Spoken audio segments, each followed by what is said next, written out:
even though you know what you're getting into, it's still, even as an actor, like, I've never been to a sex party like that. And, you know,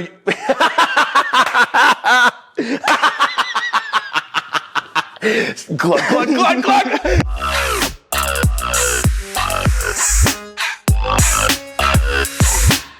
Have you rolled with any black belts yet? Well, other than like Tim, like the instructors. Yeah. But then I've only rolled with Rafi. Raphael? He was the first one, like day one, when you brought me. Yeah. He was the first one I rolled with. I didn't know shit about. He's the one who got me like intrigued with it because the way he conserved his. I was spent, dude. Yeah, and he's just like. He's like, that was real good, bro. Yeah, I dude. was like, okay, I need to learn this. It's crazy. Dude, those black belts, like, you should roll with Rick if you ever get a chance to. He's like the really good looking dude.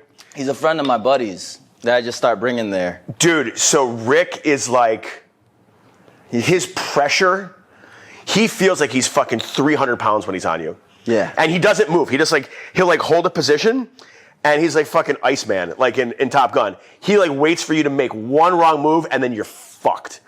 And he don't even submit you real quick. Yeah. He'll go into one wrong move and he'll get into a better position and then you're like, fuck. Then you try to get out of that and he moves into a better position and it's like bit by bit, he just fucking takes you down. Chess match. Yep. He corners you. Dude, that's the thing that like really got me so intrigued with it. Should we fucking dive into this bad boy? Let's do it. I don't know what we're gonna talk about. Fuck it. It could go in a lot of different directions, my friend. I'm ready. I was like, and the character that you play, I'm like, it's me. I'm like, he's not even acting right now. This motherfucker. They made you the sex party expert. Fuck yeah, over dude. here. I was like, that's so appropriate for you. Well, first off, just like tell me how this whole thing like started with you and like kind of what you feel right now with the show? With the show going as crazy as it's been going. Man. #1 in how many countries?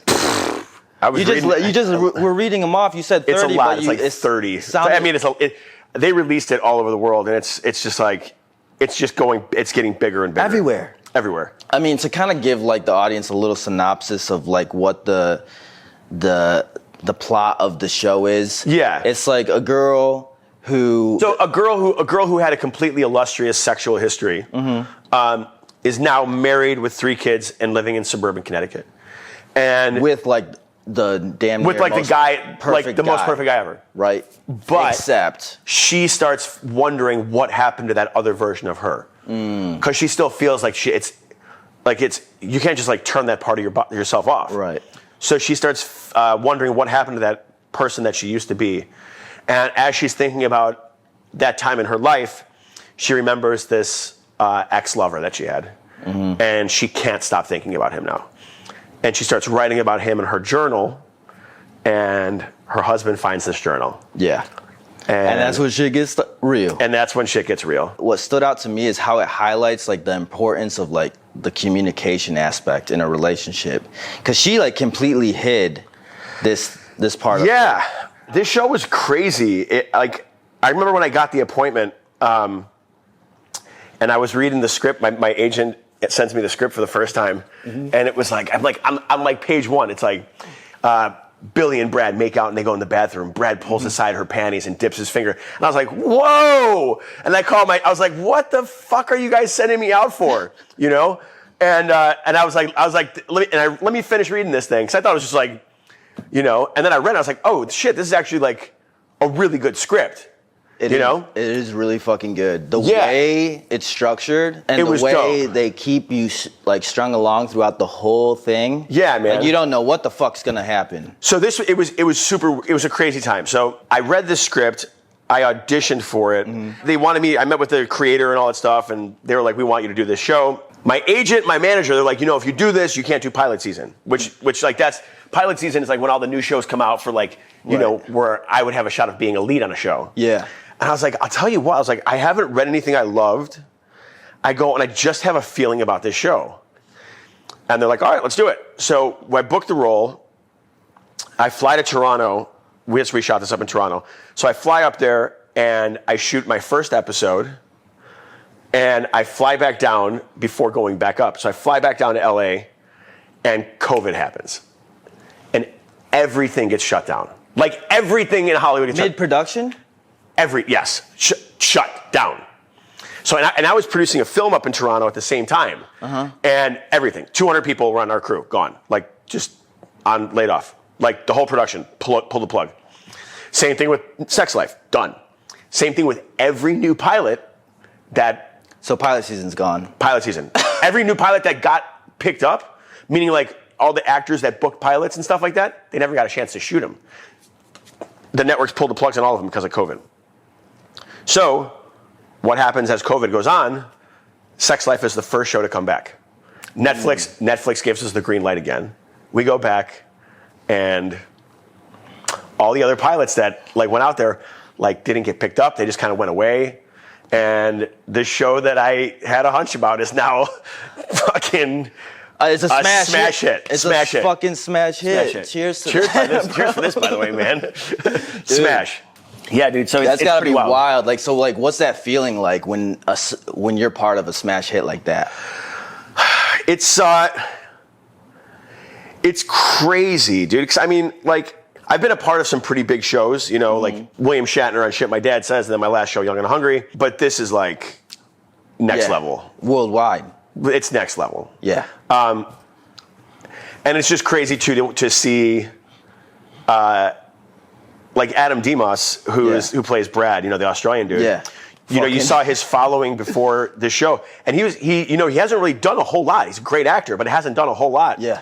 And you look at this show now, and he's like a worldwide sex symbol now. Yeah. You know, it's wild, dude. It's wild. Here's the thing about the show, man.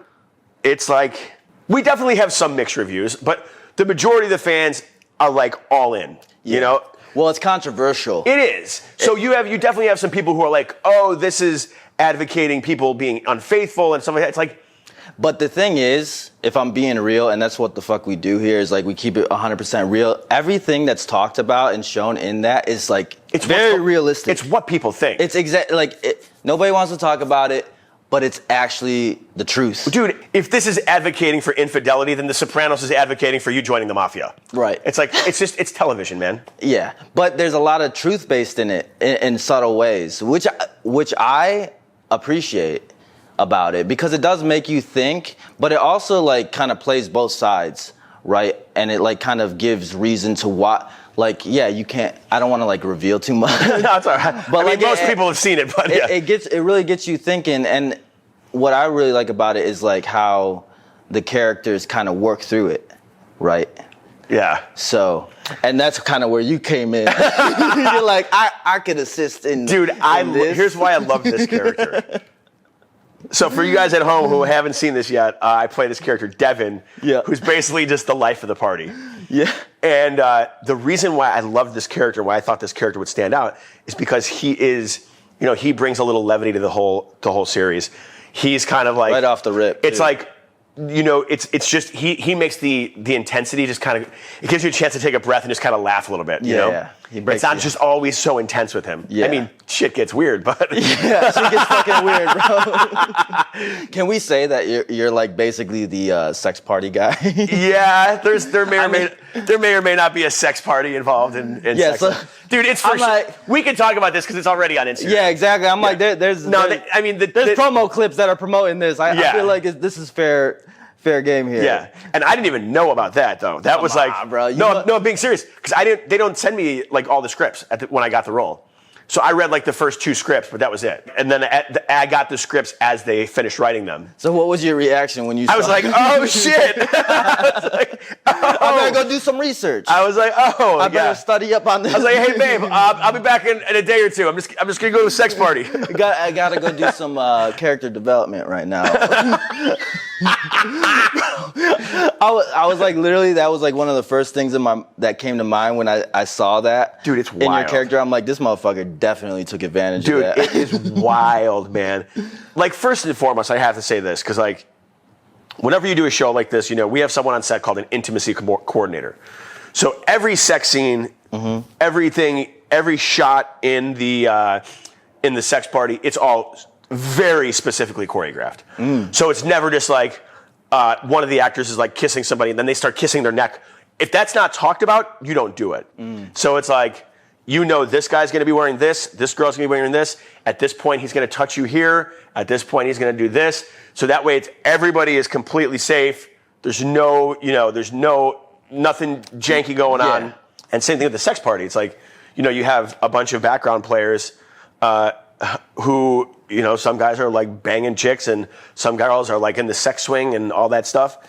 But we have coordinators like making sure everything is done the exact same way and there's no variation in between the takes. That's kind of like how it is in real life too. Well, dude, some choreography involved. Well, dude, I will say this, man. I have a funny story. Even what I do, right? Yeah, of course. So, even though we brush shoulders with that arena over there. Even though like as an actor, like there was it was like this ridiculous mansion in Toronto we were shooting this at. And even though you know what you're getting into, it's still, even as an actor, like, I've never been to a sex party like that. And, glug,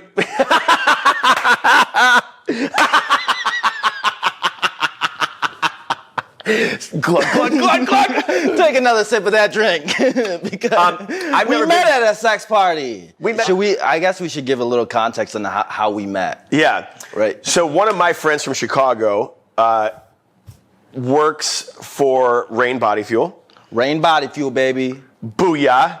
And I have known him for a while, and I have a couple of these MMA pages I run on Instagram, and we were going to be talking about, doing a partnership with Rain. Mm-hmm. And he was like, let's have brunch. And I thought it was going to be me and Jeff. And then I showed up, and there was like this strapping young dude with this jet black beard. This motherfucker walks in, I'm like...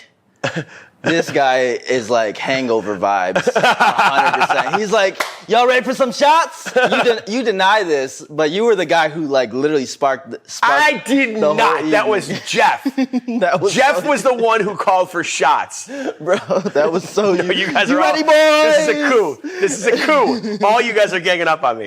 Anyway, we meet at this brunch, and we had some drinks. Yep. But during that's kind of where we kind of bonded over like MMA. Yeah, exactly. We're both like MMA junkies. And then this is the motherfucker that reeled me into jiu-jitsu and is the reason for all my injuries and my aching body at the moment. You love it though. He's the one who got me hooked. You love it though. Yep. I actually brought up the story on a few episodes. Remember when we were talking to your buddy and you're like, I'm going to compete? And he's like, you're going to compete? Yeah. Yeah, and this is the motherfucker that I was talking about that introduced me to that gym. And now I'm hooked. Subconscious BJJ. Subconscious BJJ, shout out. Dude, I'm addicted now. You see what you did? It's the best. Dude, but you have a wrestling background too, man. Yeah. Like That's why for your first class, it was, you weren't bad. You gotta come back and see me now. You know what this guy did? He fucking takes me first class, here's your gi, here's everything you need, and then he dips out. I never see him at class again. Well, I didn't dip out. I had reconstructive shoulder surgery like a month ago, and I'm still in like hardcore physical therapy. You gotta come see me now, man. I feel like, well, first off, thank you for introducing me to that gym. Oh, it's like the best, dude. It's such a cool family, man. Yeah. So back to the sex party. Yeah. back to the sex party. The sex parties. Bro. So wait, you have some stories. I bet you have more stories about this. You got some fucking stories too. You have more stories about this than I do, dude. I've got one particular. I'm like Kermit the Frog sipping my tea. Okay, Mr. Angel over here. Come on, dude. Go on, tell me about it. So when I first got started in this industry, one of my first like, so a little bit of background on me, just in case you're not aware.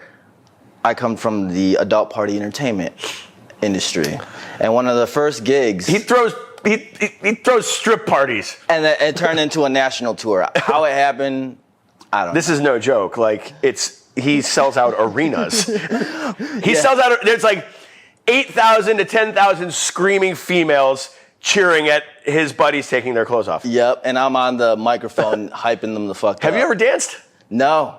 You never got... Contrary to popular... You never got butt naked. I got close. I got very close. In the beginning, when I was struggling to find guys, one of the guys that worked for me, like, got this close to convincing me to do it. But then luckily, I got somebody that could come in and take over and, like, fill the fill the demand. So tell us a story. So, okay, before the male dancers, I actually worked with females too. That was like what I was the most accustomed to. And one day, we got a call from a sex party organizer. And they wanted somebody to come and just kind of like, you know, break the ice, act as some entertainment, perform like it. Smart. At the party. So every girl that goes out, they're always accompanied by a driver, somebody to like kind of look after them and make sure everything's all good. I was that guy. And I walk in with this girl and I've never been to a sex party before in my life. I'm like 20 years old at the time, dude. And I'm just like, okay. That's what it was like for me walking into that fucking mansion in Toronto. Swear to God. I'd never seen it. It's like 100 naked people here. Yeah. No, but the thing is, this was real, dude. I was like, they're so nonchalant about this. You know what I mean? And they're very like welcoming and all that, trying to lure you into the debauchery. So did you get down or did you get down? I'm on the job. Did you get down? No, hell no, bro. I was like on the job, bro. I was trying to represent for the company. He was like, yo, I'm working tonight. But it was giving me some ideas. If you're doing this again next week, you hit me up. Give me your card. We'll keep this in mind. I was like, yo, this is a very interesting, like, little world over here. You know what I mean? It really got me thinking. Where was that? Was that back in the Midwest? Yeah, in Michigan, in Detroit, where I'm from. They had it like set up at this like hotel in like one of their banquet areas. But they completely transformed it into like all. They had a sex party in a banquet room. I don't know what it was, but they transformed the fuck out of it. You walk in and there's all these different rooms. There's a showroom. There's like all these. It's like prom. It's like I was like, yo, this is no joke. At 20 years old, I mean. Dude, that's crazy. Yeah, I got exposed very early on to the wildest of the. That's why, like, I always want, like, you have to explain something because I've always wondered. I was like, you know, we've had strippers come over before. Mm-hmm. You know, I've been to parties where there've been strippers there, right? And there's always like the one dude that comes with them. Yeah, and I was like, I mean, there's like 40 of us here, and there's one of you. Like, exactly. That's got to be intimidating for you. 100%. There's like 40 guys. So my whole thing was keep them guessing and make friends with the main people. Like, get them on your side. Basically, like, I'm here for the entertainment. You don't want to be the guy to fuck this up. Right. Because if you fuck with me, she's gone. We're both gone. And now you just pissed off all these dudes. That's the game I played. Yeah. And that always, like, kept people under control. I got the right people on my side, like, right off the rip. Gotcha. That's great. That's smart. That's how I had to do it. And then keep them guessing, because they'll ask you all kinds of questions, like, because they're thinking exactly what you're thinking. What the hell is this guy going to do? Come on. Well, there's people in the car too. Right. I got people in the car. You know, who may or may not have firearms. You gotta be packing or something. You know what I mean? And it's like, and let's not talk about that. Just like that. Yeah. And then they don't want to. It's like, this guy knows something I don't know. Exactly. So then, boom. It's like, we're all just here to have a good time, bro. Don't be the guy to fuck this up. Otherwise, all these dudes are gonna be pissed. And that's how you just smooth everything over. That's great, Everybody dude. has a great time. I've been to like over 1,000 bachelor parties, bro. I thought you were gonna say sex parties. Bachelor parties. I've been to over 1,000 sex Only parties. Only a handful of sex parties. Like, motherfucker, you should have got this role. Come on, be honest. You ain't never been to no sex party? I've never been to a sex party. You had. Swear to God. Okay, so I will say this. There was always a part of me that, like, I wanted to go. I've heard of these like sex clubs. Yeah. And I've had friends that have gone. They're like, they're super fucking weird. They're like, you have to go and see it, like, but they're super weird. Like, you wouldn't believe they exist. So I've always, like, it's always piqued my interest to go to one. Like, I don't know if I'd partake per se. Mm-hmm. I'm not much of an exhibitionist. Mm-hmm. But I want to go and just kind of see, like, I love, like, people watching. I love, like looking at someone and be like, wow, what the fuck is going on in his head right now? And to see someone, like, getting down in front of, like, 100 people, be like, wow, what the fuck's going on in his head right now? It's fucking mind-blowing, I'll tell you that. Yeah. And it's very fascinating. And it's like, your character in the show, like, almost offers that as, like, a way to spice things up. And it just, like, makes me curious. I'm like, is that, like, legit? Right? Like, yeah, I wonder how many you're people... in a relationship, right? Yeah. How long have you been with your...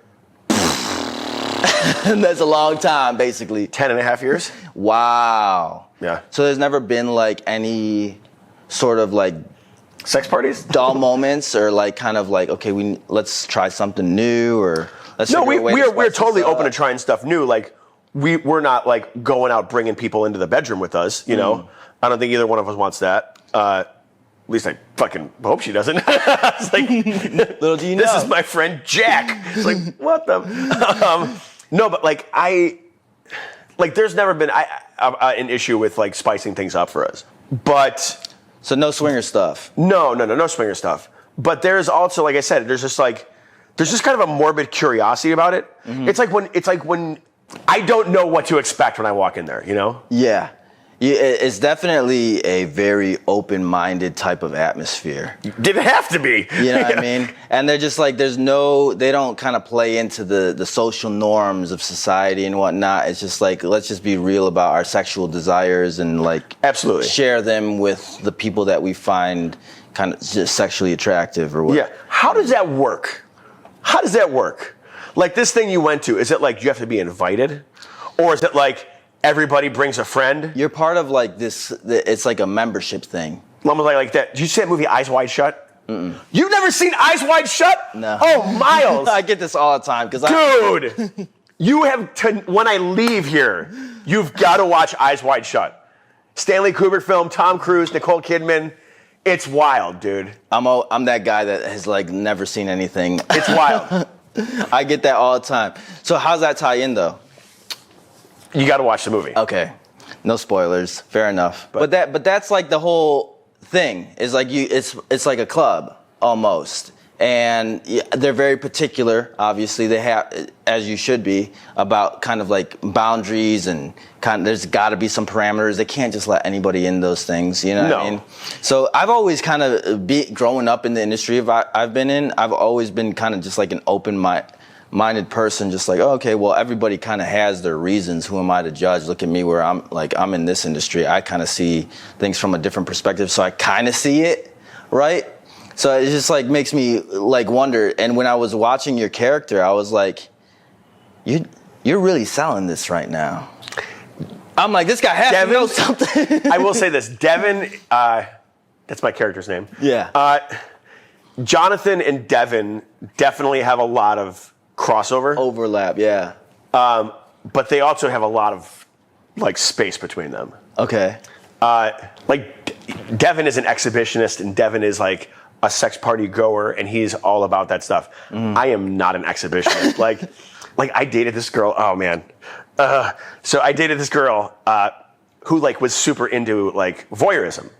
And like she was like, okay, she like was like, and this is one of the reasons why we broke up. Because I don't want people watching me while I'm being intimate with somebody. Yeah. Whereas she was like, that would be cool. And I was like, no, that wouldn't. There's like an excitement factor for her. Yeah, but not for me. Right. Like I don't. Yeah, people, I know. There are people so who much like other shit they going get on off in by the guy's having mind. other people watch them. I'm not that guy. Yeah. It's harder for guys, dude. There's enough that we have to concentrate on. So much pressure. It's a lot of pressure. There's too much pressure as is. You know what I mean? For most guys, like that's another fucking level of pressure. Now I gotta perform it for, not just for her, for everybody else too. I could never do porn. Yeah. I couldn't do it. And it's like, people don't this is a funny story too. Cause, my girl, Melissa, she's like, oh, when you make out with somebody on camera or like, it's like, why isn't that cheating? And I was like, well, because it's not like sexy. It's not like being in a room with the lights off and like slow music playing. It's like you have 20 like 50-year-old dudes with beer bellies holding lights and microphones over you, and you have a director going, action! Yeah. And then it's like, cut! And it's like, there's no like intimacy involved. The intimacy factor is like completely taken out of the equation. That's gotta be tough though. It is. It is, but you have to be a professional about the whole thing. I mean, it's similar with what we do, performing on stage, you know, and all that. It's tough. Yeah, I mean, like sometimes, look, man, sometimes, emotions do carry over into scenes and, Well, It'd be lying if I said that like actors have never fallen in love on set. They have. Yeah, on set romance is a thing. Yeah, you know, it's acting. It is acting. So it does take a level of like emotional commitment though to like really be in it. 100%. Right? Yeah, 100%. And that's one of the hardest things about it is like you have to leave your ego at the door. Yeah. So when you act, you have to like. It's not what I would do in the situation. It's like, how would this character do this in the situation? You know, and it's kind of like you have to step into somebody else's skin, and it's nerve-wracking, man. Yeah. It's a lot. It's a lot of pressure. So when you were...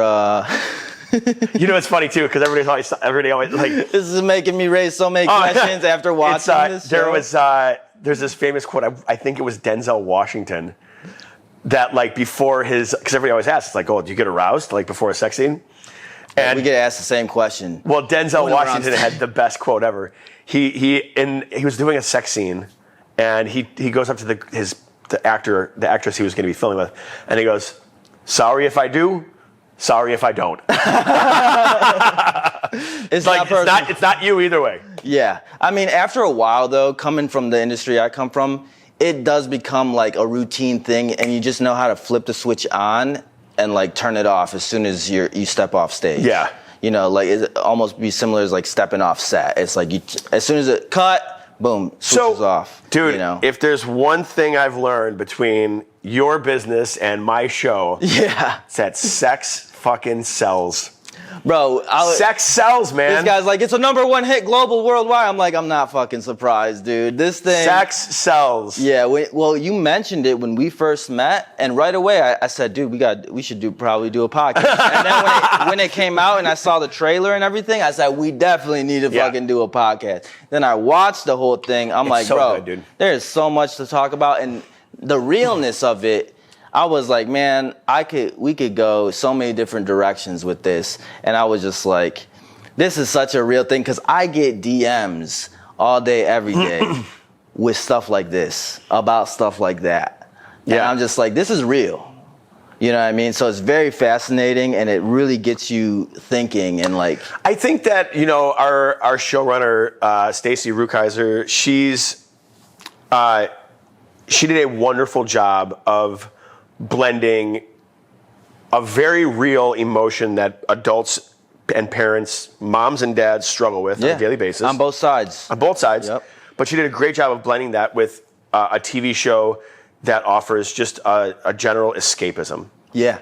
You know, you just get caught up in it. Like, you know, you're able to, as much as you relate to it, you're able to fucking turn off your own problems for a while. And you're like, oh, let me watch these people go through their shit for a while. There's a certain like voyeurism aspect to it. 100%. As you're watching it, you kind of feel that. 100%. I got hooked. Oh, dude, all my friends, man. You know, it's so crazy because like I couldn't stop. All my girlfriends were like, "This is incredible," and all my guy friends were like, "Dude," and I was like, "This show is like everybody's like, oh, is it like a chick flick?" I was like, "You're gonna find shit that you relate to in there, you know?" Yeah. What do you think the response has been like comparatively, like male and female? Like, do you see more females? Both, dude. I have been getting so much love from men, women, gay, straight, across the board. Moms, dads. Like, my mom won't watch it. My mom refuses to watch it. My parents won't come to my show either. Yeah, so good. they don't. Yeah, I think that's where we draw the line with my parents. Right. But the response has just been overwhelmingly positive on both sides, male and female. Yes, because I would figure after watching it, because I like seeing kind of how there's a little tension between the sexes on social media. You see all this shit. Yeah, I'm like, there's a lot of components to it that like I could see how some guys would be like a little. I will say irritated. This. You know the one thing that has brought together men and women on this TV show? What is it? You. Adam's donger. Oh my God. Episode 3, Adam Schwanz. Episode 3. 19 minutes and 59 seconds. 19 minutes and 50 fucking seconds. That thing is going crazy on social media. Everybody, men and women are like, dude, come on, dude. Is that really him? You gotta ask the man. It's a stunt dick, bro. It's a stunt dick. That dick's been in exploding cars. I was like, I could see the dilemma. Packing heat. I could see the dilemma that the main character has Jesus. now. The first time I saw it, I was like, do you see the one I posted on my story with the old lady? Oh, the my reaction? God. Dude, there's this, what the hell is the guy's account? It's like Stewie Z or something like that. But he has his 85-year-old grandmother watching that scene. And she's like sitting there. She's like, oh. And all of a sudden she goes, whoa! And she starts choking and she's like, wow! Having flashbacks. Yeah. PTSD. Oh my God, dude. Yeah, it was pretty crazy. That was like probably the moment. That was like, everybody was like, what's going down next? Yeah. Did you? I remember there was like one sex scene where like Melissa and I were watching it together. Like one of the sex scenes happened. Melissa was like eating a burrito and she takes a bite. She's like, all right, here we go. Like she was like totally into it. What did your girl think of the show? Loved it. Loved it? Loved it. Did it bring up like any sort of discussion? No, just loved it. Any? She's like, it's real, it's sexy, it's shot beautifully, you know? And ultimately, like, it's not her life. It's like, yeah. That's where she felt it like the escapism of it all. Yeah. You know? She also loves that fantasy stuff. She loves like that 365, the 50 Shades of Grey. Yeah. All that kind of stuff. All right, what would you do if your wife told you she can't stop thinking about banging her ex? Like what I don't want to give anything away, but I would want to know exactly what it is about that ex that you can't stop thinking about, and how can I supplement that? That's a good answer. That's what you would have to do. What would you do? Well, dude, I think Cooper, that's the character's, Mike Vogel's character's name. Yeah. He said it best. He's like, I've never had those things that you may have had, but if when I do them, I want to do them with you. With you, right. You know? And I thought that was like a really like dope kind of mindset and approach to take. Yeah, you know one of my favorite scenes, which I just think is so, the psychology of the scene is so fucking great, is at the sex party. Mm-hmm. When Cooper, who is the fucking straight and narrow guy, he starts getting into the sex party. Mm-hmm. And he starts like, you know, being passionate with Billie at the party. Mm-hmm. And she hesitates because that's not who she wants him to be. Yeah. And you see this weird dynamic of like, no matter what he tries to do to supplement for her ex, he's just not her ex. Yep. And it's like there's something she doesn't want him to be. No, and she doesn't want him to be. And it's like there's some people that are this in your life, and there's some people that are that in your life. And the people who are that in your life will never be this in your life. It's crazy when you think about the psychology. The writing is genius in that, dude. You see why us men get so frustrated about like, what the fuck do you want? That's like what one do of you those want? Infuriated moments. Like all men are probably just sitting there like, we can't win. Yeah. Right? And it's just like, but I mean, kudos to the man's effort and going to that extent. You got to do what you can to save your marriage. Yeah. In his eyes. Yeah. So it's like, what is the alternative to that? It's like almost the last strong effort is like, okay, is there a way for you to have both? It's like, that's the controversial thing. It's like, can you have your cake and eat it too? And it's crazy because it's like she is super attracted to Brad Brad because he offers these things that Cooper is not. Yeah. But when Cooper tries to offer them, she's like, not from you. It's just not him. Yeah. Brad is authentically that. Yeah. He's the bad boy, adventurous, lives life on the edge. Basically, like gives her that sense. It's super good, man. Yeah, it gives her that intense. Everybody's asking about season 2. Yeah. So there is gonna be a season 2. We have not gotten officially picked up yet, but. It's going to. But how do I phrase this? I've heard, a little birdie told me that the possible things that happen in season 2 are going to just. Oh, it has to, dude. It you has have to just ramp up from idea. Here. The way it ends, without spoiling it, it's just like such a mind fuck. You're like, man. what the?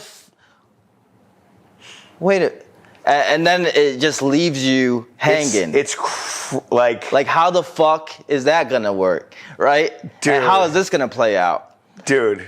I'm like, this is like low key real. Nobody wants to admit it, but it's real. And I'm just like, okay, now they're actually exploring how this is going to play out. So there has to be a season 2.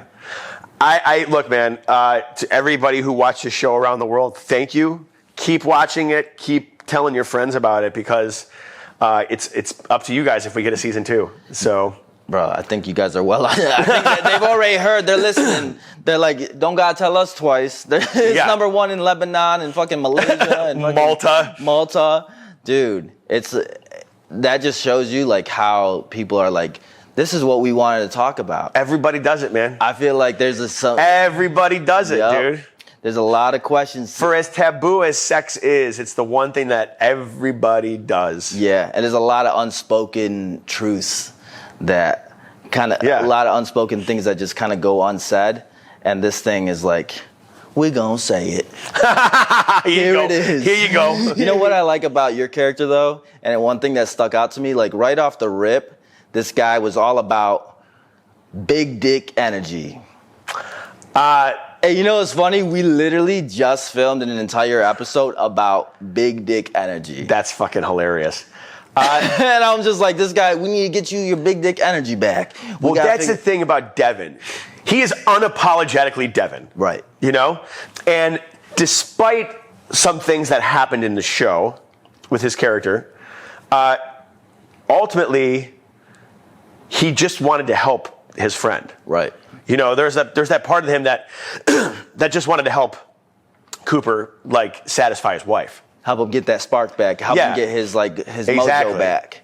And it's like when a girl tells you that she's fantasizing about someone else, well, what's Devon think? Devon's like, well, that's because your fucking big dick energy's not built up. We got to get that, you know? Got to get you that edge back. Yep. We got to get you. So, okay. All right, let me ask you this. What is big dick energy? What does that mean to you? I got to ask you that question first, bro. Because I literally went through an entire episode where we like really fucking pick it apart. So I was like, the way your character was trying to give Cooper this new injection of big dick energy. He takes him out. He big dick energy to me it's like a blend of a few things, but I think first and foremost it's confidence above all. Mm-hmm. Like big dick energy is confidence. Right. You know, it's like there's a reason why certain guys like pull they can go out and pull a chick out of a bar. Right. Same reason why a girl can go into a bar and pull a guy out of the bar. Right. You know, there is something to be said about confidence. It's like when you walk in and command the room. Yeah. And I think that's what Devon was trying to get Cooper to do is walk in there and it's like, dude, you did this before too. Like, you know. This was you. Let's not forget. Let me remind you of who the fuck you are. Yeah. And once you see these chicks that are like, you can still got it. Right. Like, Billie's not the only girl who's attracted to you. Give you that confidence back. So your character is trying to get him to... Trying to get him to buy into himself again. Yeah. It's like, stop obsessing about the guy that you aren't. Start focusing on the guy you are. Yeah. It's a weird balance, too. Because it's like, I was like going to suggest, like, you know, some people do these, like, they have, like, open relationships. Yeah.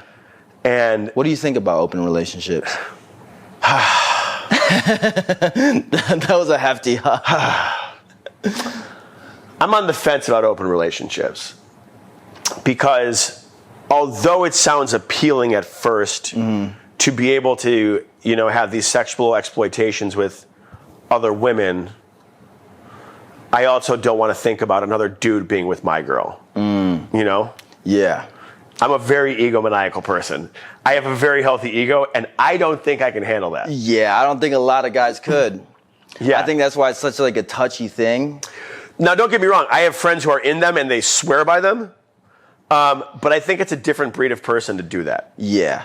And it's just like, look, I'm not saying it's a bad breed. It's just like just mentally, like we're like in different psychological states. Yeah. You know, it's like I said, like going to a sex party. Right. Some people are okay. Like, yeah, it's just sex. Whereas I'm still like, I don't want you watching me having sex, you know? Do you think it's also like having to think about your partner comparing you to somebody else? No, for me, that's not it. You don't feel like you're... No, it's not about the comparison. It's just more I'm pretty confident in my in my skill set. Is it more like a territorial thing? Yes, 100%. 100%. Do you think that is the case for like most guys? It's like more about like. I know that's the case for me. I think that's the case for most people in general. Yeah, and it's just like, which is like totally yeah. This is my precious thing. I'm going to say something, and we can edit this out if it doesn't work. Okay, let's go. I saw this one video clip lately that was like, why is it if a girl sleeps with a bunch of guys, she's a slut, but if a guy sleeps with a bunch of girls, he's a pimp? And this guy said something that was like, I've never thought of it this way. And it was like, and I'm not agreeing or disagreeing with that statement. This particular thing I found fascinating about it is that he said it's because men get to sleep with who will let them. Women sleep with who they choose. There's also the analogy. Which I've never heard that before. Have you heard the analogy of like a key that can open a lot of locks is like a master key, but a lock that gets opened by a lot of keys is a shitty lock. I've never heard that before. And look, I personally don't care. Like I have girlfriends of mine who have slept with a bunch of guys. I don't view them as sluts. Yeah. Like I don't view them as that. Right, but like the thing is, if we're being real, like women share the same sexual desires and appetite and like curiosity 100%. that men have. That's the right? thing. People think so that like okay, it is easier for them if they wanted to get that than it is for guys. That's really what we're frustrated about. Look, if Brad Pitt walks in, like it's that easy. motherfucker's an exception. That motherfucker. He's the woman of men. It's a double standard. Women get kind of looked at a certain way, but yeah, and they shouldn't. Like that's the thing. And like one of the things that people are like, oh, you know, Billie, it's like she wants her cake and eat it. She's like, okay, let her fucking try then. Like it's so crazy how in all these movies when guys are like sleeping with different women, it's like fine. Yeah. The one TV show that comes out about a girl who has conflicting feelings and wants to be with her ex, people are like, whore, slut. It's like, no, man. She's human. What are we talking about? She's human. Men been doing this for fucking centuries. Yeah, dude. You know what I mean? And it's just like, and they can justify, oh, well, she wasn't, fully satisfying me, this and that. You know what I mean? And it's just like, and let's not let Cooper off the fucking hook here. He takes accountability to a certain degree, which I admire about his character. I was like, he's such a fucking good guy. Mike Vogel, you're a dreamboat. Bro, this guy is such a great guy. He most guys, their ego will get wrapped up and like not acknowledge kind of their part. Bro, when he shows up at Brad's house, bro, like, what a fucking gentleman. Like who would do that? Oof. Right? That's like another level of maturity. I can't. I'm not there yet. You know what I mean? Is there a world though where it's like you can still have everything you want as Cooper, right? Okay, but you would, allow this person to fulfill that side of her, that 15% that she needs that you can't, right? Or is the ego too tied up in that? Or is that something? Yeah, it's the thing. It's like, I think it almost seems like, okay, that's not, I think you're married to two different schools of thought. You know, it's like, can you be in an open relationship? Yeah. And have 100% where you're getting everything you want from Cooper and you're getting the 15% you need from Brad? Or do you have to choose? And that is what this show is about. Yeah. Well, I mean, if you look at it from like, emotions and ego out of the equation. Let's say hard to take those out of the equation. I know, it's super, but if you look at it strictly from like an egoless kind of perspective, it's like, okay, he could do everything around the house, but he just doesn't know how to fix toilets. So we need to bring in somebody to fix the toilet. Somebody call for a plumber? Exactly. For her happiness, because I know couples that are like this. Dude, we used to get calls. Hey, how much? I want to hire a dude to come and, entertain my wife. Because he knows, hey, he entertain or like entertain? Entertain, bro. There was another John on the show that literally spills the beans. Oh, yeah? On everything. Yep, and it's a real thing. This is why I'm just like, when I saw this show, I'm like, y'all know this is real. See, here's the thing. I would have no problem, like, buying my girl a stripper. To each their own. I'd get her a stripper. Right. Like her and her friends want to go have strippers. Right. Go have strippers. Right. If that stripper wants to, like, bend her over, I'm gonna have some issues with that. Of course. Right? Because, like, here's the thing, though, about you. It's like you already know you're taking care of that. Right? So it's like, why the fuck would you need to? Okay, now you're just being greedy. Usually it's older, couples that have kind of lost explored and, they went and did it all already. You know what I mean? And they've almost kind of become, like, desensitized. It's just, like, fascinating to me. And I've never really dove, like, super deep into it. I always looked at it as, like, okay, they've gotten to a really secure place in their relationship where it's, like, it's not that, their ego isn't tied to that as much. And it's, like, just whatever's going to make her happy. And vice versa. I've seen women who were the same way with their husband, whether they want to admit it or not. There's, like, cases of, like, there's relationships that are open like that, So I could kind of see the reasoning, and because I try to come from, like, a non-judgmental place. Would you ever be able to be in an open relationship? You're like, honestly, I just prefer being single. Dude, honestly, exactly. But, like, if I'm being completely honest, if I couldn't satisfy her in a certain way, like, this is how I think about it when I have a friends with benefits.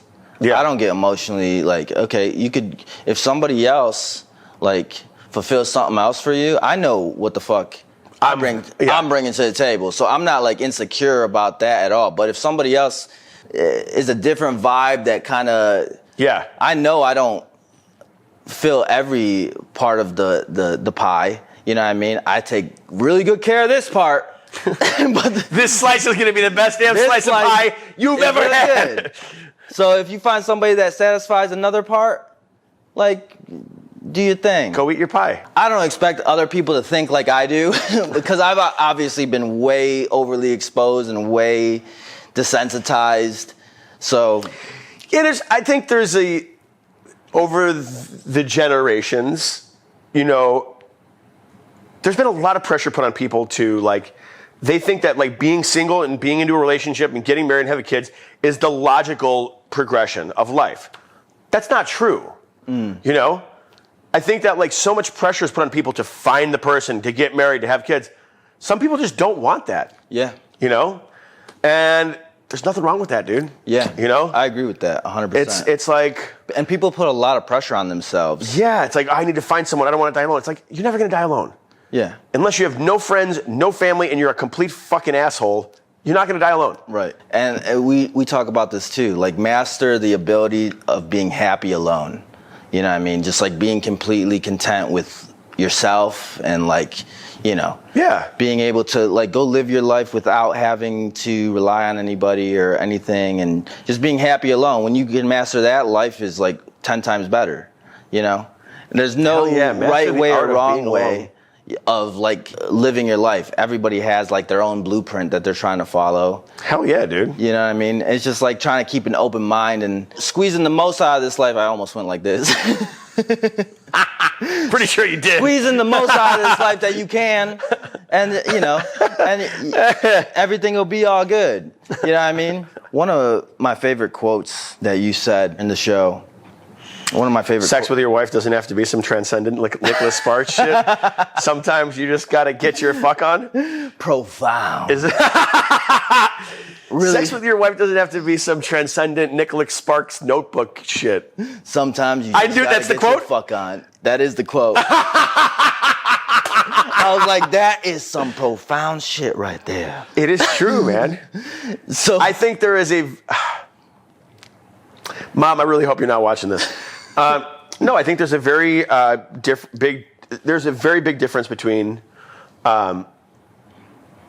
intimacy and lovemaking and just sexual appetite. Yeah, and that's the thing that guys got to acknowledge. Like the good, those Coopers out there, you got to acknowledge that that's an existing component in your woman. It's like you can't judge her for that, right? Her sexual desires, her kinks, or whatever those things might be. It's like it's a real thing. People always think that like women don't have those urges, but it's like, guys, like you just mentioned, like friends with benefits. Yeah. It's like there's a girl involved in that too. Yeah. It's not just the guy. You know, it's like girls have. This was her idea. Yeah. You know what I mean? It was her idea. I swear to God, it was her idea. I know a lot of women that like they get it that are like frustrated that guys think that they need something more, that they want something more, and they strictly just want to keep it, you know, strictly physical. And there's like a preconceived notion that guys have. It's like, no, you're looking for a relation. Not all the time. Not all the time. They just want to get their fuck on. Yeah, and dude, it's this show brings up a really cool character storyline with Cooper, where it's this guy who is like the epitome of the perfect guy. Yeah, and to watch him come into his own sexual discovery, which stuff he hasn't done. Yeah, and you kind of see that, like, you can just because you're the perfect guy doesn't mean you can't also, have kinks. Yeah, and like step outside your comfort zone a little bit. Yeah, I mean, and then you'd really be the perfect guy, because he appears to be perfect, but he's lacking that 15%. Yeah. And that 15% is a big deal for some. But here's the thing. He's lacking that 15% for Billie. There are a lot of girls who would say he's the whole package. Yep. Like, relationships aren't a science, because there's no fucking like direct line from A to B in relationships. Right. And everybody kind of puts sex, lower or higher on the the totem pole. Some people choose stability over sex. Some people choose sex over stability. Physical attraction, that's all those things. One really good line that Billie says is like, the perfect like relationship just doesn't exist. Like, sometimes having it all is asking too much. Damn, dude. I was like, yo. And it comes at like the perfect moment when she's trying to have it all, or she's like attempting to figure it all out. She's a complex character, and things are just like crumbling beneath her feet. Billie, as she has this epiphany. Billie is a complex character who's incredibly well written, and Sarah Shahil. Kudos to the writers, and to Sarah, because that role, bro, was not easy to play. And I mean, just to when she had so many breakdown scenes in this, and it's like, imagine doing that over and over and over and over, and getting to that spot emotionally. Fuck. Holy shit! Yeah, she sold it. Like, you could feel it. Yeah, dude. You could feel it when she's in the middle of the street by herself, like broken. I was like, yo, ladies, trigger warning. There's gonna be this show definitely pulls on some emotional strings. Thank you, buddy. Yo, fucking congratulations, man. Thank you guys so much, and thank you to everybody who watched it. If you haven't watched Sex Life on Netflix, please be sure to check it out. At least go and watch episode 3, 1950. For a big surprise. For a big surprise. Amazing, dude. Yeah, man. Thank you so much for coming on. My pleasure, brother. We appreciate it. Booyah. For everybody who's tuning in, we thank you for spending this time with us. Thank John. This has been awesome, Go check him out on Instagram, John Sadowski. Right? Jonathan Sadowski. Jonathan Sadowski. Where else are you on socials? Am I on anything else? I'm trying to think. No, I'm off Twitter. I'm off Facebook. I'm only on Instagram. Oh, I'm on TikTok. Official. On TikTok now. Yeah. Do you post on TikTok? I have not made a post yet. I was like trying to look up your stuff. I'm official Jonathan Sadowski. What's this guy doing? But I have not made any posts. Well, anyway, ladies and gentlemen, thank y'all so much for tuning in. If you are listening to this on Apple Podcasts, Spotify, anywhere, hit that subscribe button, leave a review, tell us a few nice words about Jonathan. Go check out the new show. You guys are going to love it. This is a big reason why I had to bring this motherfucker on. I already knew that y'all were going to love it. And if you're watching this on YouTube or anywhere else, hit that subscribe button. Let us hear from you in the comments. We want to know your perspective, your take on everything we just talked about. We could be honest. No judgments here. Let us have it. And if you watch the show, try not to spoil it for anybody else. But I want to get your opinion on the show. Because for sure, we're definitely going to be talking about this in future episodes. This will be to be continued. To be continued. So thank y'all so much, and we will see you next week. Peace. Dude, that was great. Kill it, bro. That's gonna be a good one. So we going to the sex party or what, bro? Do you have one out here? I'm in.